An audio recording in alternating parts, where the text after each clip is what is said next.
guys! Kumusta na kayo? Ako, tapos na ang bakasyon. Kumusta ho ang bakasyon nyo? Si Selina Sensei nga pala ito, ang Nihongo instructor dito sa Japan na nagtuturo sa mga foreigner na estudyante sa elementary, junior at senior high school po. At kung meron kayong anak na nag-aaral dito, this might be the right vlog for you. So, subscribe to my channel. Eto na nga po at tapos na ang summer vacation. Kumusta na ang summer bakasyon nyo? Ako, umuwi ho ako ng Pilipinas at doon ako nag-ipon tayo ng mga masasayang memories at ang saya-saya ko po hanggang ngayon. Kaya excited na akong pumasok sa school. Siya nga pala, nag-start na ang school this week ng Monday, August 28 at ayan, half day pa lang ho sa elementary. At ako naman bukas ho ang aking pasok para magturo ng Nihongo sa Vietnamese, Chinese, tsaka Filipino students ko. Kumusta na kaya sila?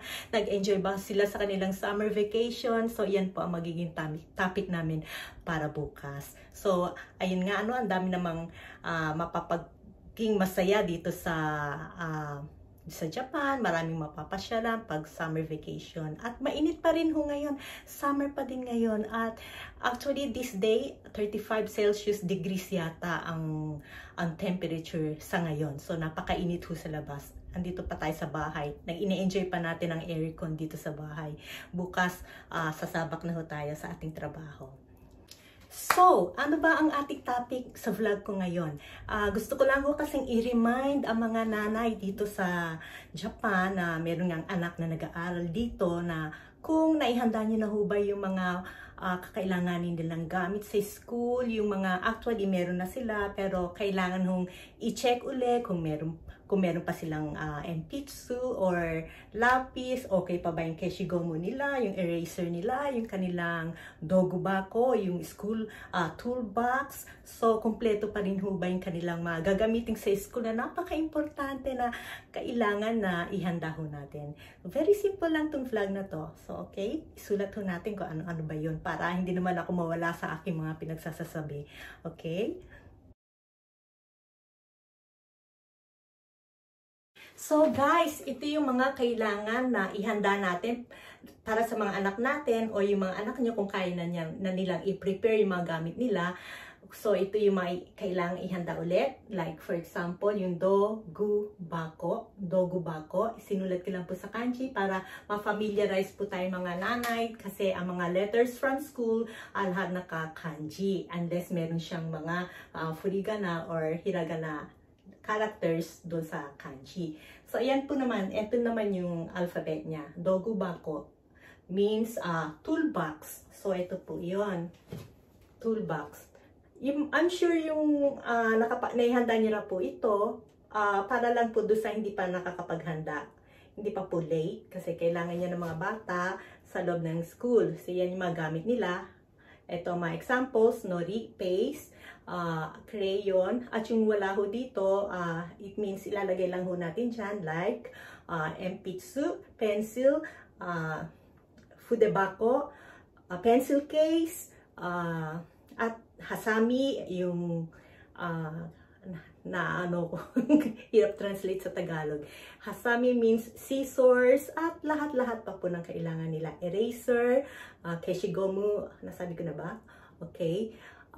Lahat ho ng kakailangan nila nandito sa toolbox. Ang pinaka-importante lang ho ay wag yung kalimutan na lagyan uli ng pangalan kung medyo nabubura na or natatanggal na kasi importante ho na mayroong mga pangalan ang bawat gamit, no? Kahit maliit na bagay sa mga gamit sa school para kung mawala man maibalik doon sa bata. Ayan. Ano pa ba? So, yung fudebako nga, pencil case, at iba pa po. Hindi natin na-list up. So, ayan. But anyway, I'm sure alam niyo na ho ito, yung mga, kasi nga, di ba? Dito naka-enroll sa April pa lang, kung grade 1 yung anak nyo, ando na yung mga list of school things na kailangan nila. So, yun pa rin ho yung gamit. I-provide lang uli natin yung kulang, lagyan uli ng pangalan, at kunyari yung pencil nila, tasahan na, and yung baka nawawala yung red pencil, kempitsu. So, importante ho yan.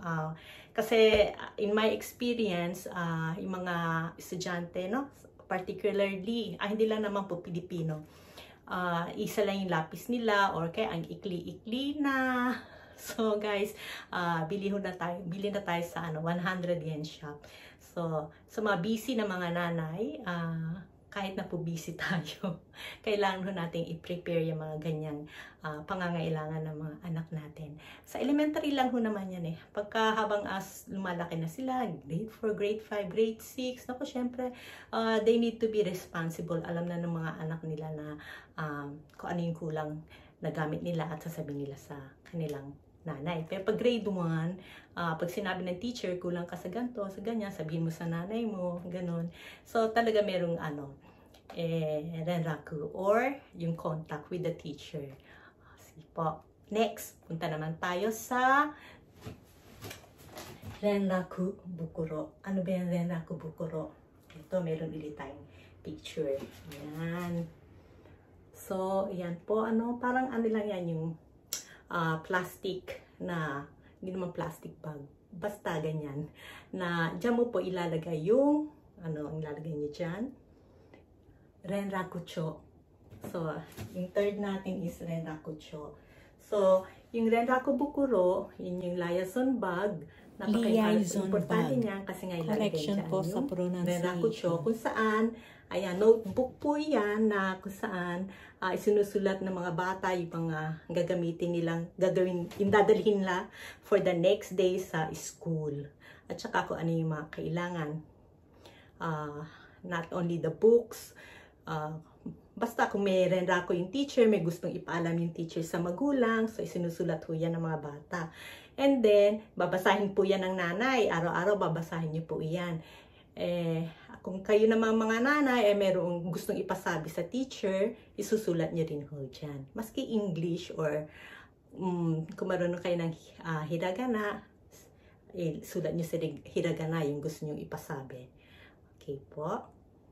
And lastly guys, ito pa nga pala ang mga importante to, textbooks po na ating mga anak. So ito yung sa Kokugo, sa Sansu. So depende dun sa grade, iba-iba ho yung dinadala nila ng mga textbooks. So ito po yun, ang tawag dito ay Kyokasho, textbooks po. Okay?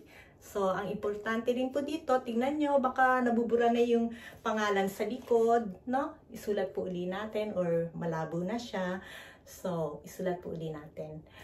Okay? So, ayan. So, guys, iyan po muna for this vlog. At I decided na gumawa ng mga ganitong vlogs ng mga school updates. Ano ba yung mga kaganapan sa school.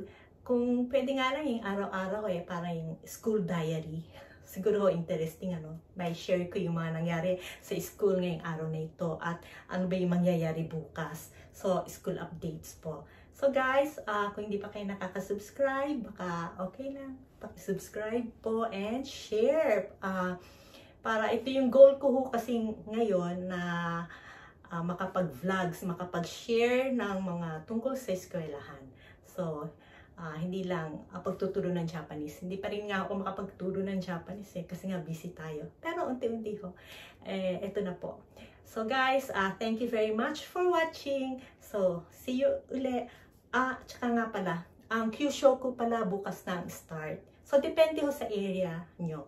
So, be aware lang po dun sa mga letters. So, kung hindi nyo nababasa, I will discuss po yung mga letters na natatanggap sa school para alam niyo po kung ano yung mga iyon.